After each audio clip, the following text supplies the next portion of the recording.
Una de las utilidades más importantes de los lenguajes regulares es reconocer el léxico de los lenguajes de programación. En los lenguajes de programación hay diferentes tipos de cadenas válidas, por ejemplo, diferentes operadores, diferentes tipos de constantes, palabras reservadas, símbolos, delimitadores, etcétera, etcétera. Para entender cómo ocurre el proceso de reconocerlos y dónde entran las expresiones regulares, necesitamos los conceptos de lexema y token. Los lexemas son cadenas válidas de un lenguaje, son elementos del léxico y son tal cual textuales. Todas estas cadenas individuales, int, a, el símbolo de igual, el 24, el punto y coma, son lexemas. Los tokens son categorías que describen qué tipo de elemento es cada lexema. Podemos verlos como etiquetas para cada lexema presente en el código. En este ejemplo, la subcadena int se identifica como la keyword int. A se identifica como un identificador. El símbolo de igual es reconocido como el operador de asignación, la subcadena de 24 es reconocida como una constante entera y el punto y coma es reconocido como un punto y coma. Es muy importante que cada lexema sea identificado de manera única y específica. En este bloque de código no basta con decir que float es una keyword. Es cierto que es una keyword, pero falta la información de cuál keyword es. De modo similar, debemos identificar los operadores, de manera que no se confundan entre sí. Y también los diferentes tipos de constantes, ya sean enteras, booleanas, string, etc. Los tokens correctos para este bloque de código serían que float sea específicamente la keyword float, que el símbolo de igual sea específicamente el operador de asignación y que la subcadena de 3.14 sea específicamente una constante de tipo flotante. ¿Por qué es esto tan importante? Porque si lexemas como int, string, float fuesen simplemente consideradas como keyword, no tendríamos la información de cuál es cuál y luego no podríamos tratarlas diferente. Esa información, identificando cada lexema de manera única, es requerida para que luego se pueda validar sintaxis, validar semántica y eventualmente que el código se ejecute. ¿Qué problema ocurre si todos estos lexemas de operadores de comparaciones tuvieran asignado simplemente el token de operador? O si el token tanto para while como para if fuese simplemente keyword. Entonces no sabríamos cuál es cuál. No se podría diferenciar entre instrucciones.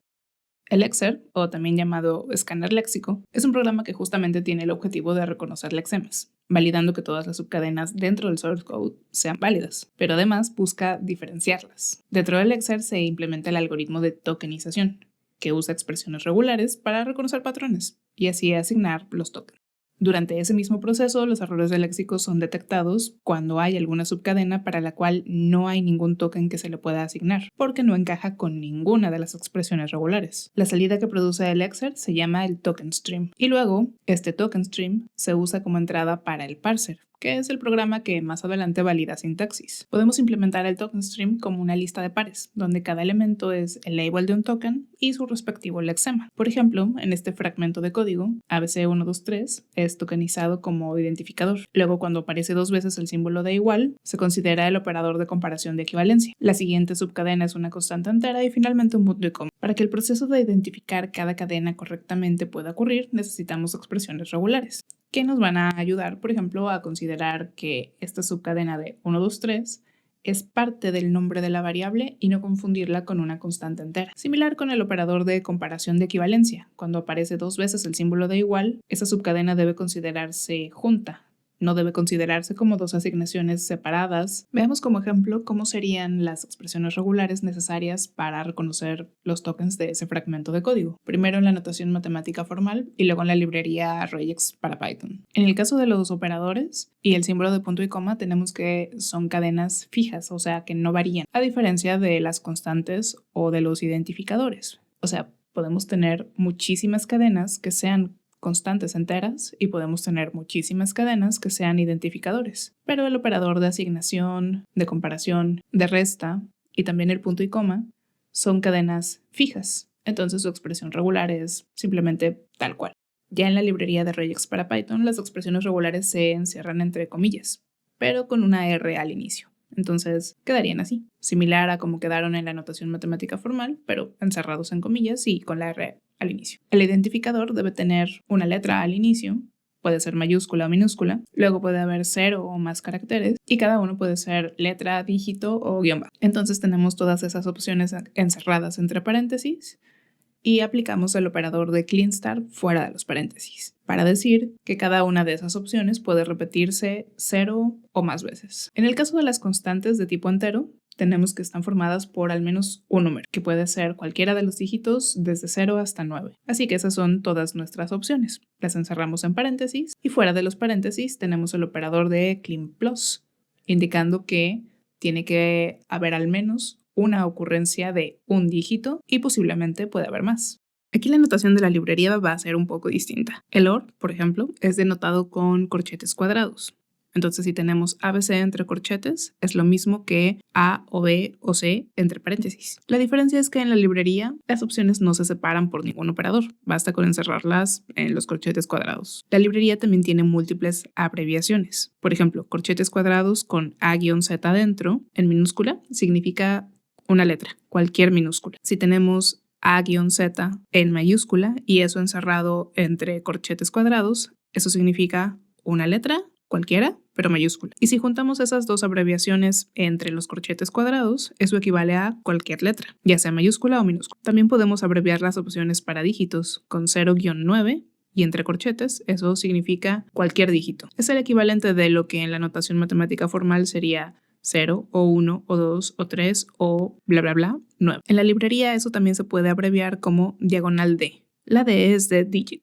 Otra abreviación muy útil es diagonal W. Es un OR donde todas las opciones posibles son cada una de las veintitantas letras del alfabeto en mayúscula y en minúscula y los 10 dígitos y el guión bajo. Entonces, en lugar de hacer un OR muy largo con todas esas opciones, podemos decir simplemente diagonal W. Aquí la W significaría word. Así que la expresión regular para el identificador puede ser inicia con una letra obligatoria. Eso lo denotamos con de la A a la Z en mayúscula y en minúscula entre corchetes. Esas son todas nuestras opciones de cuál puede ser la letra inicial. Luego viene diagonal W, significando que después de la letra inicial puede haber alguna otra letra, cualquiera, mayúscula, minúscula, algún dígito o guión bajo. Y aquí a diagonal W le aplicamos el operador del asterisco, clean star, indicando que puede haber 0 o más ocurrencias de cualquiera de los caracteres incluidos en diagonal W. Al final incluimos un diagonal B.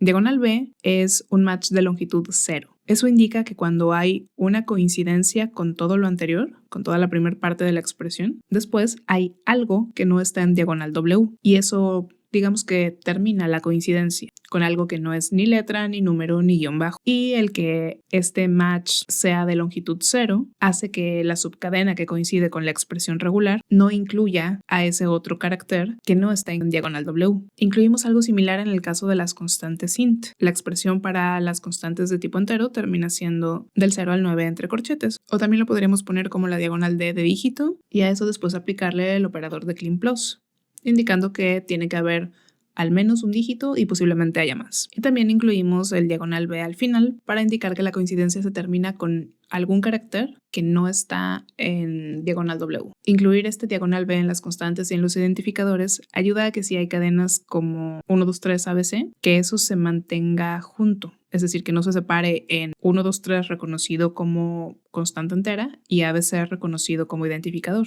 sino que se mantenga junto y que toda la subcadena 1, 2, 3 ABC no se reconozca ni por constante, ni por identificador, ni como nada, para poder mandar un error de léxico de que ahí hay una subcadena que no encaja con nada del lenguaje. En contraste, en cadenas como ABC menos 24, punto y coma, el símbolo de menos sí causaría un boundary en el match. ABC se reconocería como identificador y luego en donde está el símbolo de resta habría un match de longitud 0 con diagonal B. Y así podemos extraer que ABC es la subcadena que coincide con el patrón de identificador. Esta versión del algoritmo de tokenización se basa en este libro de Nora Sandler. Les recomiendo mucho que vayan a leer esta sección del libro. Es breve, va solo de las páginas 8 a la 10 del capítulo 1. Este algoritmo recibe como entrada una cadena que es el contenido completo de un archivo de código fuente, una estructura de datos, típicamente una tabla hash, por ejemplo un diccionario de Python, donde estén guardadas las diferentes expresiones regulares con sus correspondientes label de tokens. Los tokens se van guardando en el token stream. Entonces, mientras la subcadena de input no esté vacía,